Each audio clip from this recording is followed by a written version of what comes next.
আমাদের মাথা ব্যথা কেন হয়?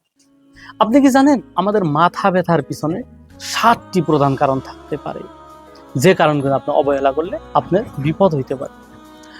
মাথা ব্যথার 1 নম্বর কারণ হলো আপনার ঘুমের অভাব।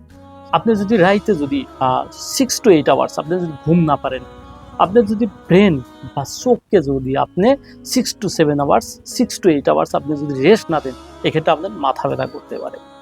এক্ষেত্রে আপনার মাথা ব্যথাটা 2 পাশ বা 4 পাশ বা পুরো মাথায় করতে পারে, আর মাথাটা অল্প ওজন ওজন লাগতে পারে। 2 নম্বর পানির ঘাটতি। আপনার শরীরে যদি পানির ঘাটতি থাকে, যদি আপনি ডিহাইড্রেশন আছেন, তথাপি আপনার মাথা ব্যথা করতে পারে। 3 নম্বর কারণ, আপনি স্ট্রেস বা টেনশনে যদি আছেন, আপনার অ্যাংজাইটি, ডিপ্রেশন এগুলা যদি প্রবলেম আছেন, তাহলেও আপনার মাথা ব্যথা করতে পারে। এক্ষেত্রেও আপনার মাথা ব্যথাটা 2 পাশ বা 4 পাশ বা পুরো মাথায় করবে, আর ওজন ওজন বা গদুর গদুর লাগবে। 4 নম্বর চোখের সমস্যা। আপনার যদি চোখের সমস্যা আছে, আপনার যদি চোখে দেখতে অসুবিধা হইতেছে, সঙ্গে আপনার মাথা ব্যথা করতে পারে। 5 নম্বর, মহিলাদের ক্ষেত্রে মাইগ্রেন বলে একটা ব্যাপার আছে। এই মাইগ্রেন ব্যাপার হলে আপনার মাথা ব্যথা করতে পারে। এই মাথা ব্যথাটা আপনার একটা সাইড বেদনা করবে, মাথা ব্যথার সঙ্গে বমি বমি ভাব বা ভমিটিং হইতে পারে। আর প্রচন্ড মাথা বেদনা করে আর একটা সাইড বেদনা করে।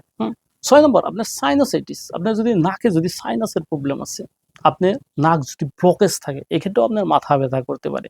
এক্ষেত্রে আপনার ফরহেড, কপালের এই সাইড মাথা বেদনা করবে আর নাকটা ব্লক থাকার চান্স থাকে। 7 নম্বর লাস্ট, আপনার যদি হাই প্রেশার থাকে, আপনার যদি প্রেশার বেশি হয়ে থাকে, যদি প্রেশার বেশি হয়ে থাকে, তাহলেও আপনার মাথা ব্যথা করতে পারে। এক্ষেত্রে মাথা ব্যথার সঙ্গে আপনার ঘাড়ের পাশ সাইডে আপনার টানাটানি করতে পারে, বা এই সাইডেও আপনার ব্যথা করতে পারে। তাহলে এই 7টা কারণে আপনার মাথা ব্যথা করতে পারে। তাহলে ঠিক আছে, আজকে নিয়ে ধন্যবাদ।